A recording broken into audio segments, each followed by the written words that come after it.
حکایت نمبر 34۔ حضرت اسرائیل علیہ السلام کے دل میں رحم آنا۔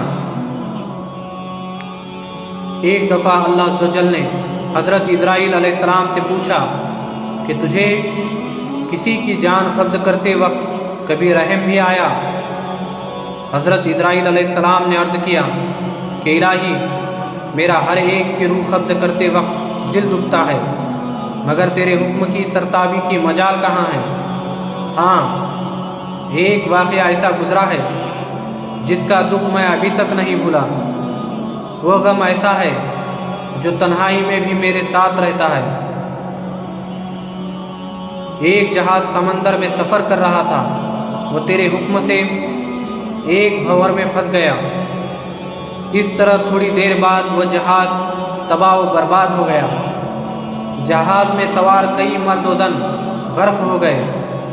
جو مسافر بچے ان میں ایک ماں تھی اور دوسرا اس کا شیرخوار بچہ، جو تباہ شدہ جہاز کے ایک تختے پر سمندر کی لہروں میں تیرے رحم و کرم پر بہے جا رہے تھے۔ تیز ہوا نے انہیں آنند فانند سینکڑوں میل دور سمندر کے کنارے پر پہنچا دیا۔ میں ماں اور بیٹے کے بچ جانے سے بہت خوش ہوا۔ اسی لمحے تیرا حکم ہوا، ماں کی روح قبض کر لو۔ میں نے مولا کریم تیرے حکم کی تعمیل کی۔ باری تعالیٰ تو خوب جانتا ہے کہ یہ حکم پا کر میرا کلیجہ کام گیا تھا، اور جب میں نے اس شیرخوار کو ماں سے الگ کیا تو مجھے کس قدر تکلیف پہنچی تھی، اب یاد آئی ہے تو آنکھوں سے آنسو گرنے لگے ہیں۔ پھر حکم الہی ہوا۔ کیا تجھے پتا ہے کہ بعد میں وہ بچہ کہاں اور کس طرح پرورش پاتا رہا؟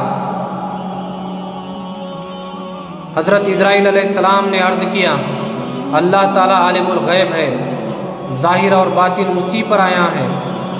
اللہ عز و جل نے فرمایا، ہم نے موج سمندر کو حکم دیا کہ اس لاوارث بچے کو اٹھا کر ساحل پر ڈال دیں۔ ساحل کے قریب ایک سرسبز و شاداب جزیرہ تھا۔ ہم نے پھولوں کو حکم دیا کہ بچے کے نیچے سیج بچھا دیں۔ سورج سے کہا، اپنی تیز شعاؤں سے بچے کو محفوظ رکھنا۔ بادل کو کہا، بچے سے ذرا فاصلے پر برستے رہے۔ درختوں کی شاخیں خود بخود جھک کر پھل اور ان کا رس اس کے منہ میں ڈال دیتی تھی۔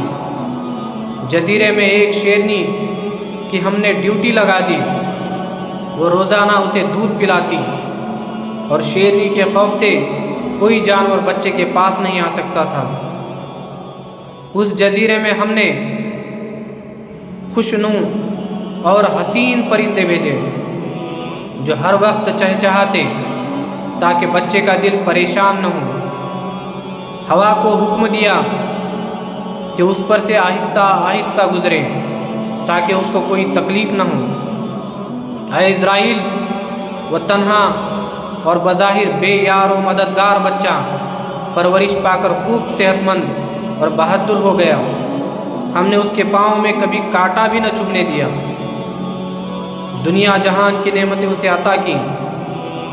اب اے ملک الموت، تو جانتا ہے وہ بچہ کہاں اور کیا کر رہا ہے؟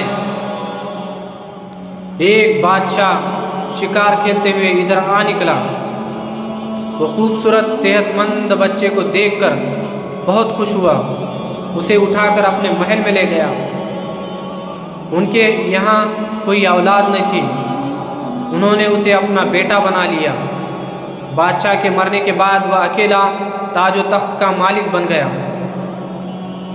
غرور اور تکبر سے ہمارے بندوں پر ظلم کرنے لگا، ایسا سرکش بنا کہ خود خدا بن بیٹھا، اپنے بت بنوا کر انہیں سجدے کرانے لگا۔ خاک کا فانی پتلا ہمارا شریک بن بیٹھا۔ آخر ہم نے اس کی بہتری کے لیے اپنے خلیل ابراہیم علیہ السلام کو اس کے پاس بھیجا۔ اس ظالم نے ہمارے پیارے کو بھی آگ میں پھینک دیا۔ اسرائیل علیہ السلام نے عرض کیا، اے مخلوقات کے خالق، تیرے بھید تو ہی جانے۔ میں اس سرکش بچے کی حالت سے بے خبر ہونے کی وجہ سے دل میں خیال اور ملال لاتا رہا۔ اے اسرائیل، اس بچے نے میرا کیا شکر ادا کیا؟ دوسروں کے لیے تو ماں باپ کی پرورش حجاب بن جاتی ہے، مگر اس نالائق نے تو بلا واسطہ اپنی جیب میں بہت سے موتی ہم سے پائے تھے۔ وہ بچہ نمرود بن کر اس وقت ایک بڑے ملک کا بادشاہ ہے، اور اسی نے میرے خلیل حضرت ابراہیم علیہ السلام کو آگ کے الاؤ میں جھونکا ہے، اور اب خدائی کا دعویٰ کر کے لوگوں کو میری راہ سے ہٹاتا ہے، اور حکم نہ ماننے والوں کو سخت سزا دیتا ہے۔ اس حکایت سے یہ درس حاصل ہوتا ہے کہ اے خدا کے بندے، تو اپنی اصلاح کر لے، زنجیر کتے کی گردن سے مت بحال کر، یعنی نفس کی قید و بند میں رکھ۔ نفس یقیناً ایک خونی درندے کے مانند ہے، اگر یہ احسان فراموش ہو جائے تو مثل نمرود بن جاتا ہے۔